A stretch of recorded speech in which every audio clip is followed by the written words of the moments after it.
Space stations, stepping stones in humanity's journey through the stars. Where you can repair and refuel ships and characters alike, one of the aims of Star Citizen is to fill planetary systems with a variety of stations for you to explore.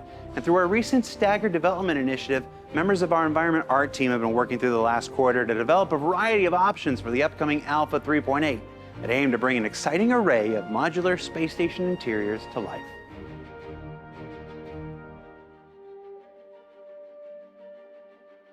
We brought the new station's exteriors in for 3.6, and we obviously wanted some new interiors to match those. One of the big challenges with working procedurally is that you deal with libraries of things like rooms and libraries of props that are all separate from one another and then get pieced together.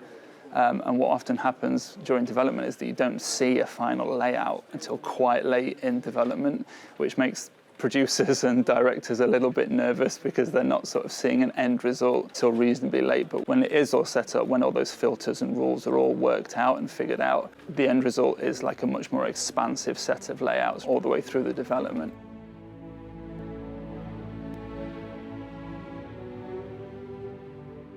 What the new stations give us now that the existing stations didn't is scale, but also variation between the stations as well. So generally, every station you went into felt the same. Now we'll have things where the elevator rooms sometimes come off the hub, sometimes come off the view room.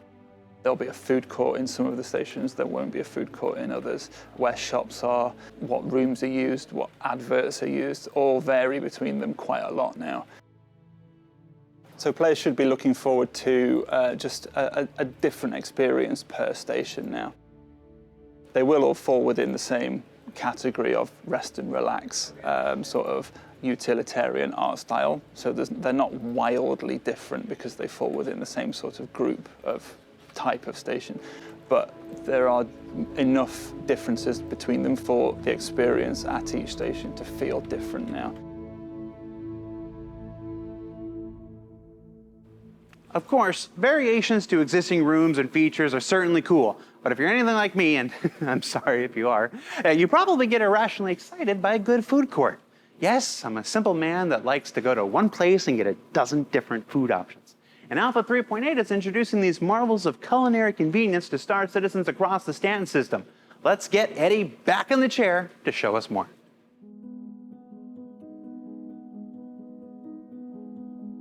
So here is an example of what you'd see if you just brought the food court prefab in on its own without the procedural tool having done anything to it. And as you can see, there's none or very little lighting on the basic food court. So I'm just going to stick a debug mode on just so you can see what's happening here. And this is an example of the base food court. You'll notice there's a lot of stuff sort of missing, including a ceiling in this. And then there's all these 12-meter holes all the way around the walls that basically allow for different things to connect to them. Once it's connected, a sort of transitionary point, an entrance into the food court, it'll start populating the rest of these slots with other things. But before that happens, we have the overlays come in. Now I'm going to flip back to sort of the rendered mode here and bring in the first overlay.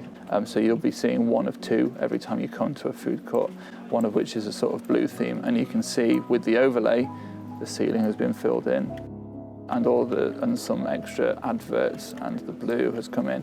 What you're not seeing here in this is any extra prop placement because that gets brought procedurally in by the tool afterwards. So we'll pick an overlay, we'll go with the purple one for now. And on top of that then, once the entrance has been established, the shops start coming in and I'll turn those on now. Any of these shops can spawn in any of these holes. So it's that kind of sort of directed randomness that we really have been striving for with all the rest stops, and that we don't want it completely random in that there's a closed shop in the food court, or it's completely random in terms of where it puts a noodle bar off the elevator room, do you know what I mean? But there is a way of sort of directing it so that we get things that are sort of appropriate to the location in the rest stops, but also have a certain element of randomness as well. So what I'll switch back to now is the generated layout, which obviously has a few more sort of prop placement stuff in, and it's just a little more fleshed out. Particularly, let's talk about the shops, because I think the shops are a big sort of change. We wanted shops to have a very much of an open feel to them. Before, it was quite restricted because every shop had a door on it, which obviously led to quite a sort of a straight viewport straight along a wall. what we decided to do with all the shops, particular sort of stuff like the pizza joint here, is spill that stuff out onto the concourse, which as you're walking along gives a much more curb appeal, in that we want people to be attracted into them. That's the whole point of a shop. So having a doorway kind of prohibits that a little bit. So a lot of our shops now sort of spill out a little more onto the pavement. So I think what these new food courts, what the new rest stop interiors in general give us is a really good basis for expanding out later. You can see they're easily sort of 4 times larger than the current rest stops now. And I'm really looking forward to get them into the hands of the backers and into the hands of the players. Last quarter, we showed you work done by the UI tech team in their new Building Blocks initiative, which aims to put more power into the hands of system designers everywhere to create functional UI elements that taste great and are less filling. And our vehicle features team have been using these tools to create a new array of Annunciator panels for ships that aim to help pilots everywhere better understand what's happening inside their spaceships. So the Annunciator panels were actually built using our new technology, which is Building Blocks. We wanted to give a little more information inside of the ship cockpits. This is going to facilitate the way that we actually do UI in-game. This brings us multiple benefits for faster prototyping. So we could get Annunciator panels actually faster just because we can go in, do some changes, see it directly in the game, and have it the way we want it to look. So the Annunciator panel actually touches a lot of systems. We're going to show in the panel information about heat. We're going to display power, weapon, and thruster heat. We're going to display information about low power produced by the power plants. We're going to show the status of the shields. Also going to warn the player about proximity warnings, tell the player if their quantum actually failed. During combat, if there's someone targeting us or if there's a missile on their way, or if the ship just has some kind of malfunction and a cooler is failing, for example.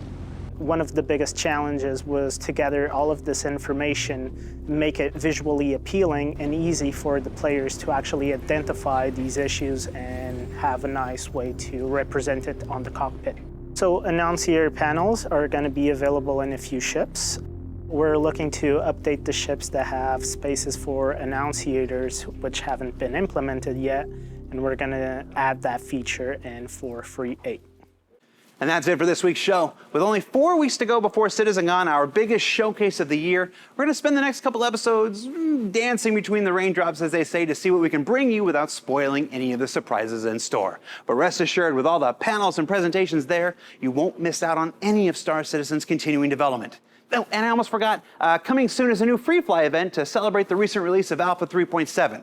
With the addition of caves, harvestables, FPS mining, mission sharing, and more, there's never been a better time to introduce your friends to Star Citizen, or just fly free spaceships yourself. Free ships are always fun. For Inside Star Citizen, I'm Jared Huckabee, and we'll see you next week.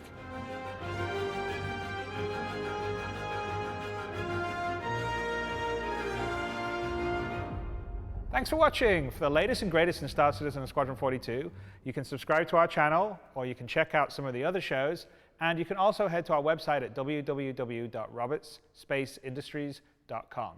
Thank you very much for watching.